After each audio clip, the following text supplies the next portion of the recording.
Welcome back to the channel, and in today's video I'm going to show you guys how to zoom in on DaVinci Resolve 16. Really easy and simple to do. So let's get right into it here, and all you have to do is make sure that you have a video on your timeline that you want to zoom in on. Add that video, and then all you have to do is click on it and then head over to Inspector.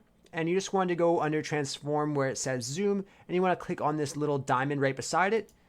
What that does is it allows you to have access to these two buttons right here, and all you have to do is click on the little diamond to the right there as well, and then you'll see a little diamond here. All you want to do is make sure you put the first diamond to where you want to start the zoom, and then you put the second one to where you want the zooming to end. So you see here that I have one diamond there, and then I have the second diamond I'll put like just here, for example. So I'm just going to click on the diamond again, and then see it adds the second one there. So then all you do after you add both diamonds to where you want to start and end, you just go back to the first one here. So we just go and drag to this first one, and then we just start the zoom in. So we can just go back up to where the transform is and just start zooming in by clicking and then dragging over to the right, and then it will zoom in for us just like this.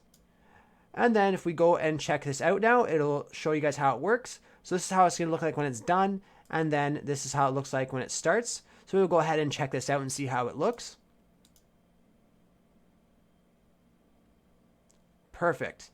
Looks really great. So yeah, that's how you zoom in on DaVinci Resolve. Really easy and simple to do. I hope I was able to help you guys out with this video. If I was, be sure to leave a like and subscribe for more tutorials. Thanks for watching.